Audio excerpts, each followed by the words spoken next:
Hello students, आप पढ़ रहे हैं क्लास 12th बायोलॉजी। चैप्टर है आपका 10। आज हम लोग पढ़ेंगे चैप्टर 10 की तीसरी हेडिंग ट्रांसजेनिक एनिमल्स के बारे में। ट्रांसजेनिक एनिमल्स, तो आइए स्टार्ट करते हैं। ट्रांसजेनिक एनिमल्स होते क्या हैं, देखें ध्यान से।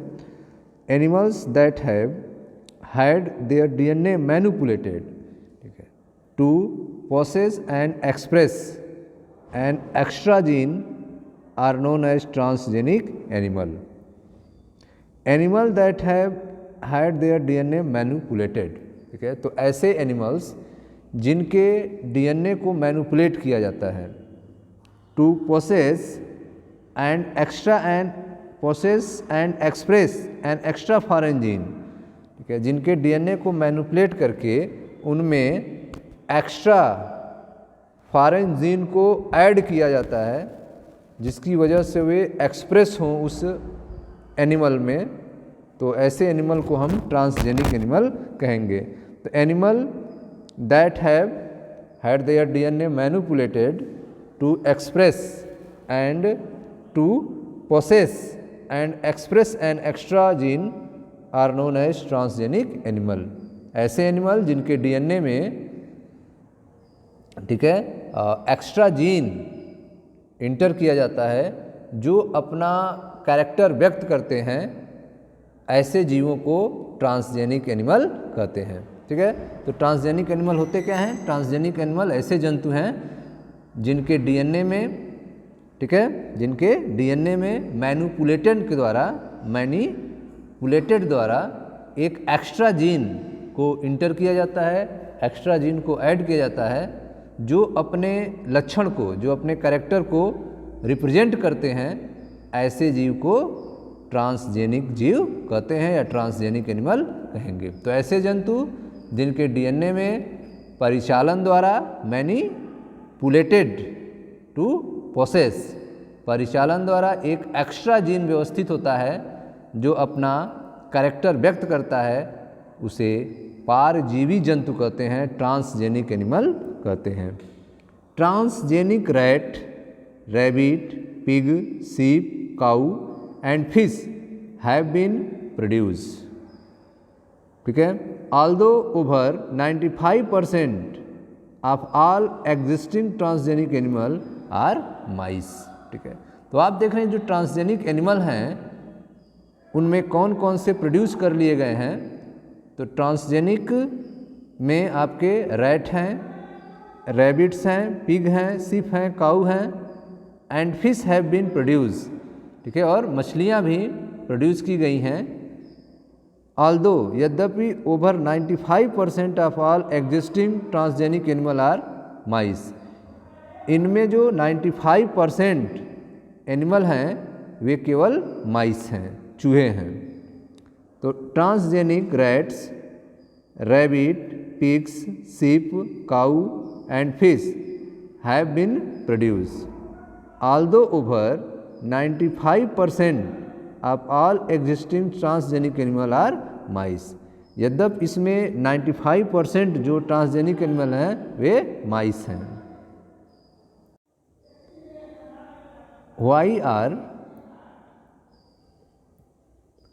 Why are these animal being produced? अब यहाँ पे क्वेश्चन है कि ऐसे एनिमल को क्यों तैयार किया जाता है, ऐसे एनिमल को क्यों प्रोड्यूस किया जाता है। How can man benefit from such modifications, ठीक है, इस तरह के जंतुओं का उत्पादन क्यों किया जाता है और इस तरह के मॉडिफिकेशन से ह्यूमन्स को क्या फ़ायदे होते हैं। How can benefit from such modification, ठीक है। Let us try and explore some of the common reason, ठीक है, तो आइए कुछ सामान्य जो कारण हैं, रीजन्स हैं, उनके बारे में हम पता करते हैं। ठीक है, क्यों जो है ऐसे ट्रांसजेनिक एनिमल को तैयार किया जाता है और ये एनिमल जो हैं ह्यूमन्स को कैसे हेल्प करते हैं, आइए उनके बारे में देखते हैं। ठीक, तो नंबर 1 जो है आपका normal physiology and development. Normal physiology and development, तो इसमें आप देख रहे हैं कि जो सामान्य फिजियोलॉजी है, सामान्य वर्किंग सिस्टम है बॉडी का और उनके डेवलपमेंट के बारे में स्टडी करने के लिए ट्रांसजेनिक एनिमल्स को प्रोड्यूस किया जाता है। देखिए ध्यान से, transgenic animal can be specifically design to allow the study of how gene are regulated and how they affect the normal function of the body and its development। ठीक है, तो transgenic animal can be specifically design to allow the study. Transgenic animal जो हैं वह विशेष रूप से इस तरह से डिजाइन किए जाते हैं कि इनके बॉडी पर स्टडी किया जा सके। Transgenic animal can be specifically design to allow the study of how gene are regulated. ठीक है, कैसे इनके बॉडी पर जीन को रेगुलेट किया जाएगा इसकी स्टडी करने के लिए इनको तैयार किया जाता है। And how they affect the normal function of the body and its development, और कैसे वे जीन जो हैं जिनको रेगुलेट किया जा रहा है वह नॉर्मल बॉडी फंक्शंस को इफ़ेक्ट कर रहे हैं। ठीक है, और डेवलपमेंट कर रहे हैं, इनके बारे में जो है स्टडी करने के लिए इनका यूज किया जाता है। तो normal physiology and development, transgenic animal can be specifically design to allow the study of how gene are regulated and how they are affect the normal function of the body and its development. ठीक है, तो transgenic जंतुओं का निर्माण जो है विशेष रूप से इस प्रकार किया जाता है कि जिनमें जीन के नियंत्रण और इनका शरीर के विकास और सामान्य कार्यों पर पड़ने वाले प्रभावों का अध्ययन किया जाता है। एग्जाम्पल देखते हैं, जैसे कि example, study of complex factor involve in growth such as insulin like growth factor. ठीक, तो आप देख रहे हैं कि इंसुलिन की तरह जो ग्रोथ फैक्टर हैं उनका अध्ययन करने के लिए, ठीक है, study of complex factor involve in growth, complex factor जो कि ग्रोथ में इन्वॉल्व होते हैं उनके स्टडी करने के लिए, जैसे कि insulin like growth factor, by introducing gene from other species that alter the formation of this factor and studying the biological effect that result in formation is obtain about the biological role of the factor in the body. ठीक, तो आप देख रहे हैं कि दूसरी जो species हैं उनके जीन्स के प्रवेश कराने के बाद जो अभी फैक्टर की बात की जा रही है उनके निर्माण होने वाले परिवर्तन, ठीक है, अगर फैक्टर्स का फॉर्मेशन हो रहा है तो उनसे उनके बॉडी में, उनके फिजियोलॉजी में क्या इफ़ेक्ट हो रहे हैं, ठीक है, उनका स्टडी किया जाता है। तो by introducing gene from other species, दूसरे स्पीसीज में जीन को इंट्रोड्यूस करा के, ठीक है, alter the formation of this factor and studying the biological effect that result. ठीक है, उसके फॉर्मेशन के बारे में और फैक्टर के बारे में स्टडी किया जाता है, उसका बायोलॉजिकल इफेक्ट क्या है उसका रिजल्ट देखा जाता है। Information is obtain about the biological role of the factor in the body, और उस फैक्टर का बॉडी पे बायोलॉजिकल रोल क्या है उनके इन्फॉर्मेशन को इकट्ठा किया जाता है। तो इस तरह से आप देख रहे हैं कि ट्रांसजेनिक जो एनिमल्स हैं उनका यूज जो है नॉर्मल फिजियोलॉजी एंड डेवलपमेंट के स्टडी के लिए उनके बॉडी का यूज किया जाएगा। तो ट्रांसजेनिक जीव का जो फॉर्मेशन है वह विशेष रूप से इस प्रकार किया जाता है कि जिनमें जीन्स के नियंत्रण और इनके शरीर के विकास और सामान्य कार्यों पर पड़ने वाले प्रभाव का अध्ययन किया जाता है। जैसे अभी आपने देखा कि डेवलपमेंट में पार्टिसिपेट जो फैक्टर्स हैं, जैसे कि इंसुलिन का ग्रोथ फैक्टर के रूप में स्टडी करना, दूसरे स्पीसीज में जीन्स के प्रवेश करने के बाद, ठीक है, जो फैक्टर्स निर्माण होने वाले परिवर्तन हैं, बायोलॉजिकल इफेक्ट हैं, ठीक है, उनका वर्क है बॉडी पे, ठीक है, उसके बारे में सूचनाएं ली जाती हैं। सेकंड है आपका study of disease. Study of disease, many transgenic animals are designed to increase our understanding of how gene contribute to the development of disease। ठीक है, तो बहुत सारे ट्रांसजेनिक एनिमल्स इस तरह से डिज़ाइन किए गए हैं, ठीक है, ताकि हम यह समझ सकें कि कैसे जीन जो है किसी डिजीज़ के डेवलपमेंट में, ठीक है, कंट्रीब्यूट करता है। तो many transgenic animal are design to increase our understanding of how gene contribute to the development of disease. ठीक है, तो अनेक ट्रांसजेनिक जीव जो ट्रांसजेनिक एनिमल्स हैं उनको इस प्रकार से तैयार किए जाते हैं जिनमें रोग के विकास में जीन की भूमिका क्या होती है, ठीक है, इसके बारे में स्टडी किया जाता है। These are specially made to serve as models for human disease so that investigation of new treatment for disease is made possible. ठीक है, इसकी वजह से नए तरीके, ट्रीटमेंट के नए तरीके को इन्वेस्टिगेट करने में मदद मिलती है। तो these are specially made to serve as model for human disease. ठीक है, ह्यूमन डिजीज जो है उनके स्पेशली मेड, ठीक है, स्पेशल तरीके से कैसे इलाज किया जाए, उनके इन्वेस्टिगेशन के लिए, नए नए ट्रीटमेंट के लिए, ठीक है, इन ट्रांसजेनिक एनिमल्स पे स्टडी की जाती है।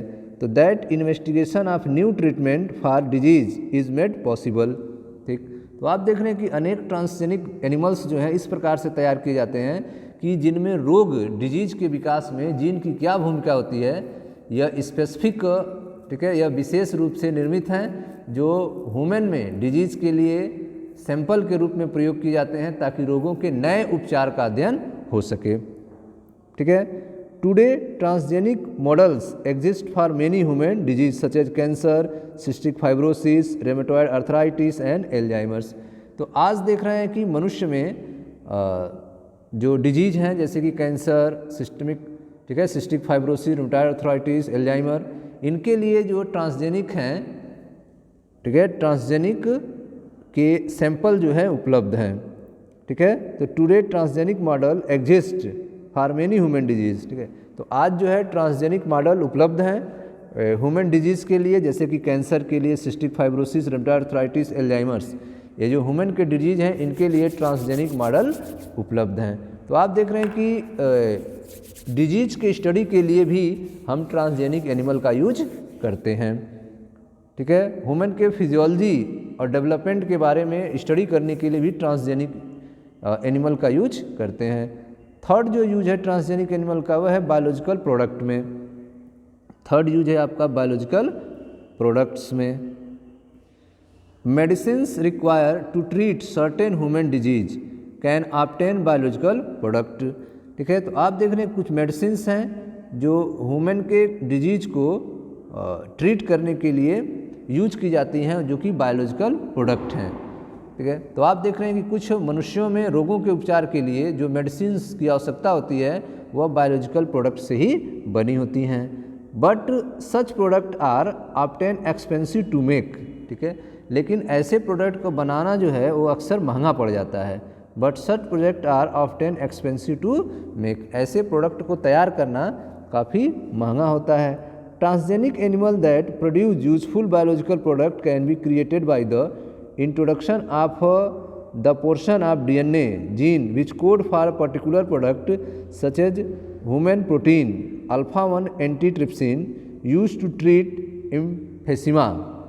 ठीक है, तो आप देख रहे हैं कि जो ट्रांसजेनिक एनिमल्स होते हैं उनका यूज करके, ठीक है, उनके डीएनए में जो भी आप तैयार करना चाहते हैं उसके डीएनए उसके जीन में ऐड करके आप अपने प्रोडक्ट को तैयार करा सकते हैं, जैसे कि ह्यूमन प्रोटीन अल्फा 1 एंटीट्रिप्सिन जिसका यूज जो है एम्फेसिमा में किया जाता है। तो transgenic animal that produce useful biological product, transgenic animals की मदद से आप यूजफुल बायोलॉजिकल प्रोडक्ट को तैयार कर सकते हैं। Can be created by introduction of portion of DNA. ठीक है, कैसे कर सकते हैं? तो इसके लिए आप जो है डीएनए के पोर्शन को उनमें ऐड करके आप अपने प्रोडक्ट को तैयार करा सकते हैं। Created by the introduction of the portion of DNA or gene which code for particular product. ठीक है, जो उस पर्टिकुलर प्रोडक्ट के जीन या कोड्स होते हैं, जीन्स होते हैं, डीएनए होते हैं, जिनको आप ट्रांसजेनिक एनिमल में इंट्रोड्यूस करा के अपने प्रोडक्ट को तैयार कर सकते हैं, जैसे कि सच एज ह्यूमन प्रोटीन। ठीक है, जो कि ह्यूमन प्रोटीन है अल्फा 1 एंटीट्रिप्सिन जिसका यूज जो है एम्फेसिमा में किया जाता है। तो आप देख रहे हैं कुछ ह्यूमन डिजीज के उपचार के लिए जो मेडिसिन्स हैं, मेडिसिन की आवश्यकता है वो बायोलॉजिकल प्रोडक्ट्स होते हैं और ऐसे प्रोडक्ट्स को तैयार करना जो है अक्सर महंगा होता है।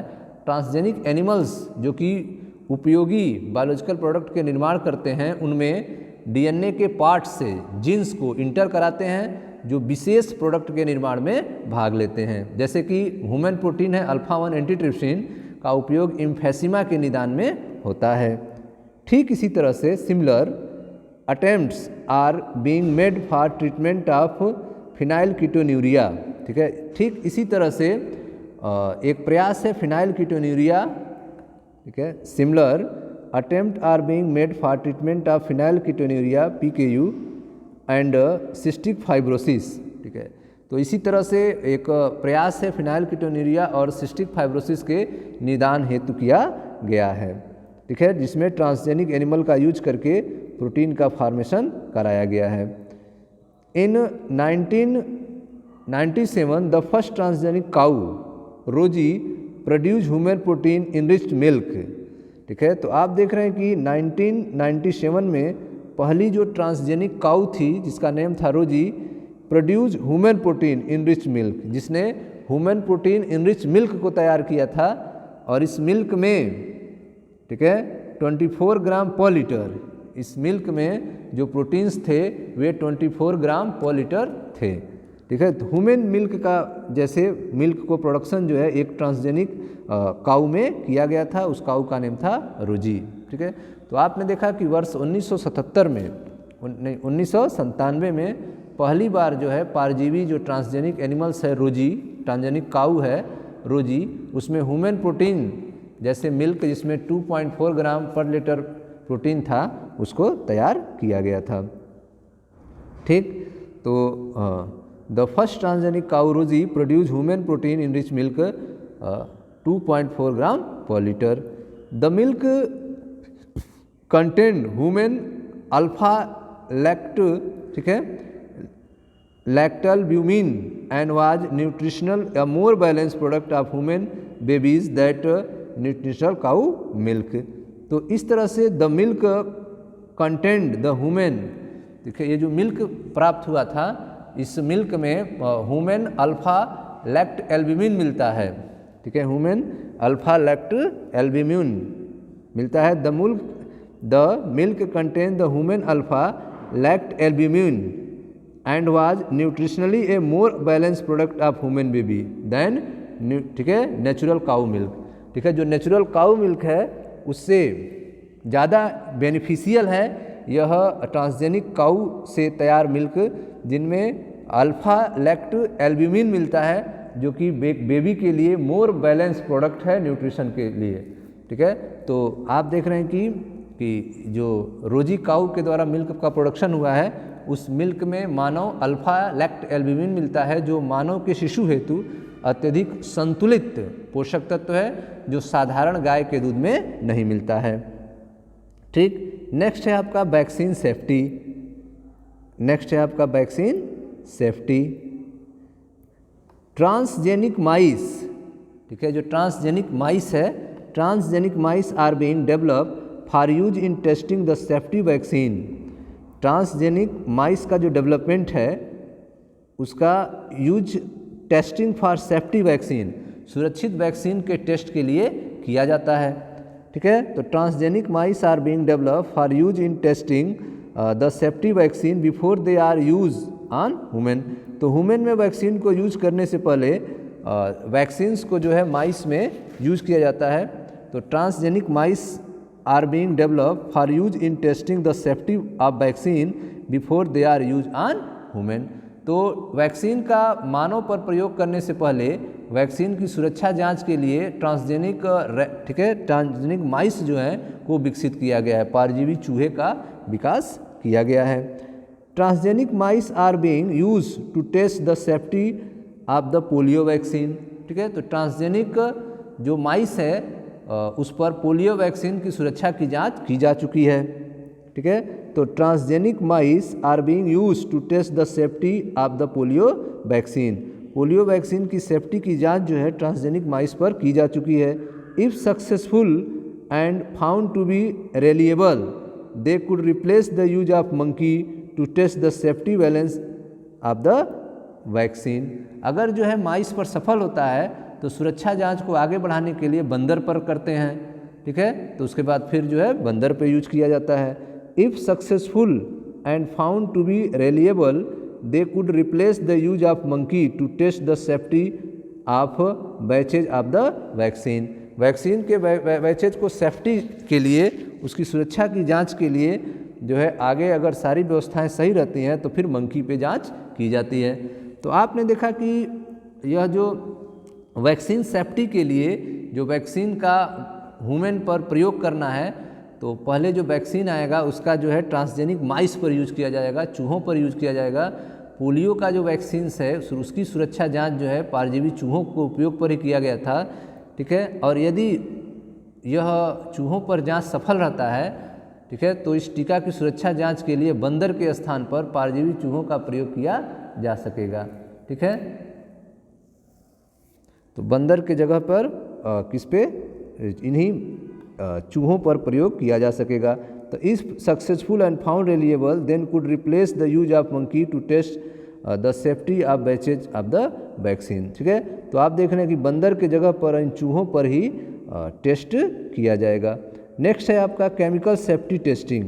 Chemical safety testing, this is known as toxicity safety testing.